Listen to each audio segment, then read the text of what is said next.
Always close, right by her throne, was the little princess Tsioque, hardly ever seen alone.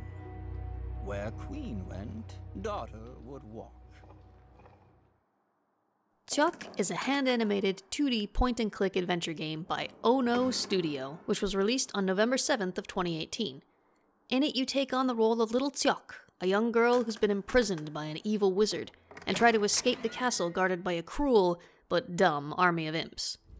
The game is fairly short, coming in at around 3 hours for a single playthrough, and there's not much replay value other than hunting a few sneaky achievements or simply wanting to relive the story again. But those few hours are utterly delightful. For those who prefer to measure a game's monetary value in hours of gameplay, I would encourage thinking of Tsioque not so much as a game as an interactive animated film, something that took years to create and is well worth its price to experience. The hand-drawn animations are gorgeous, the sound design is excellent, the puzzles are generally not too difficult and are well signposted, and even the fail states are fun. Do the wrong thing, and you'll see Tsioque get captured by the imps in some amusing way. Then the game immediately places you right where you were before your mistake without any loss of time or effort, so it's worth trying everything just to see all the funny ways you can fail. There are plenty of little touches to love, like the ferociously determined look in Tsioque's eyes, which anyone who has known a small child will recognize. The story is also very sweet, with a heartwarming twist ending that will make you smile.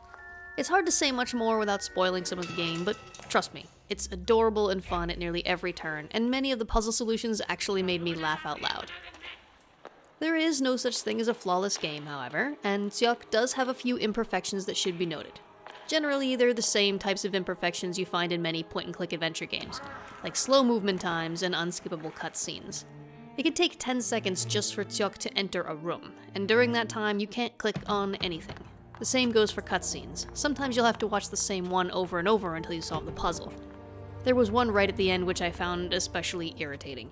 It was about 15 seconds long, and immediately followed by a timed puzzle which only gave me a few seconds to select and use the correct item. Every time I failed, I had to watch the whole thing again, which got tiresome quickly. All of these unskippable parts, both the walking and the cutscenes, are beautifully animated, and a pleasure to watch the first time. But unfortunately, they lose their charm quickly and become an annoyance. Fortunately, though walking is consistent throughout the game, repeated cutscenes are rare, and for the most part, it doesn't really detract from the experience. It just requires a bit of extra patience now and then. Perhaps more important are the sort of quick time events in the game. There are several situations where you either need to select and use an item from the inventory within 2 or 3 seconds, or you need to click on specific spots on the screen in 1 second or less. Failure to react in time forces you to start the scene over. One spot in particular is very long, more than 2 minutes straight, and it gets progressively more difficult as you go. There are checkpoints along the way, but I felt like the section was overly long.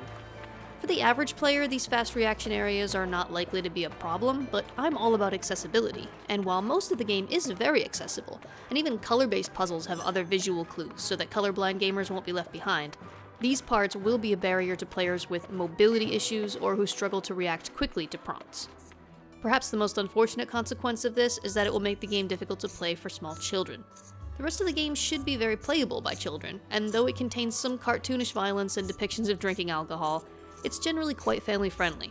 But a child whose motor skills aren't up to these sorts of quick-time events will likely need help to get through these parts. Still, it would be a great game for parents to play together with their children. Overall, I enjoyed Tsioque from start to finish. Considering the time and craftsmanship that went into making the game and the level of enjoyment I got out of it, I think it's well worth its asking price. And if you're unsure, they even have a free demo you can try. Tsioque gets a big thumbs up from me. But if this type of game just isn't your cup of tea, don't worry. I'll be back soon with yet another new indie game, and that one might just turn out to be your new favorite game. Thanks for watching, and I'll see you all next time.